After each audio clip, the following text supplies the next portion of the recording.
Hey, what up guys? Welcome back to my fish room.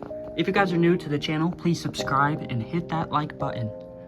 Today's video is all about breeding fish. I got into the hobby because I started breeding fish and I thought it was super fun and super cool. So I think we should get right into it with the most obvious first one, which is going to be Livebears like platies or mollies. Now, honestly, they are one of the easiest fish to breed in the entire world. If you just put a male and a female in a fish tank, they will have babies. Now, what the hard part is with the Livebears is stopping them from eating the babies.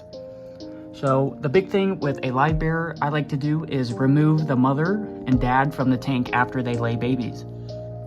There's a lot of people that will just leave the parents in the tank and they'll just take whatever fry they get. But if you're really trying to breed fish, you are not going to want to leave the parents in the tank.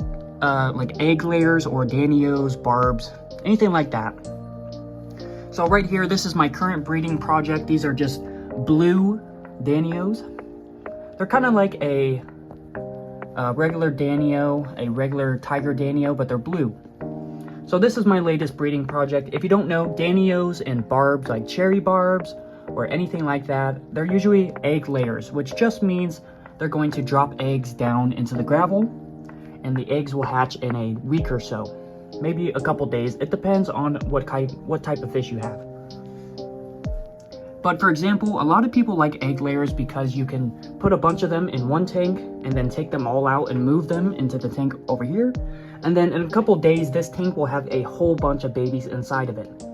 There's another method a lot of people do with egg layers, which is a basket method, where you put all the parents in a floating basket and all the eggs drop down into the water below and hatch, while the parents are up here in a basket so they can't get to the eggs or the fish.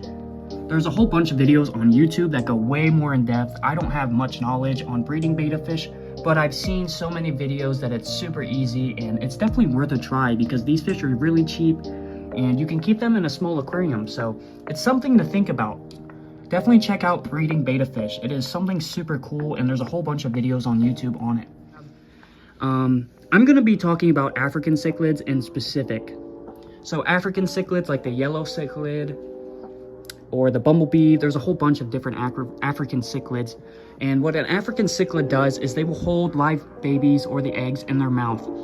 And that's what makes Africans really easy to breed, is they will keep the babies in their mouth. And you can easily grab that fish and separate the babies into another tank. So you will see a whole lot of people breeding African cichlids. Now, I don't have any African cichlids. These are all South American and North American cichlids. But they tend to be usually skinnier and they keep babies in their mouth. If you just build a rock structure in the middle, eventually babies will survive and they will build a giant community of African cichlids. I've seen it over and over and over again. What you're expecting, but angelfish are really easy to breed and they're an egg-laying cichlid. Now, I have a female in this tank over here. And she lays eggs constantly. Every time I do a water change, she will lay eggs everywhere. Honestly.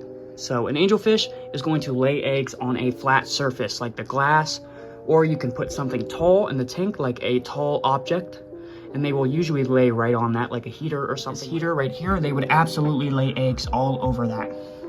So you would want something flat and tall in the water, and the angelfish will come right up to it and lay eggs on it. Now, angelfish are one of the easier ones because they will actually protect their fry for a while. So I recommend not harvesting your eggs with angelfish and usually just letting them raise up a clutch of fry. And then eventually you can come in there and net out the fry and separate them. Pretty much everything I've covered. So if you guys enjoy informational videos like this, please let me know. I love filming videos like this where I just talk to the camera about information. Please leave a like on this video and subscribe. Thank you guys so much for watching. Peace.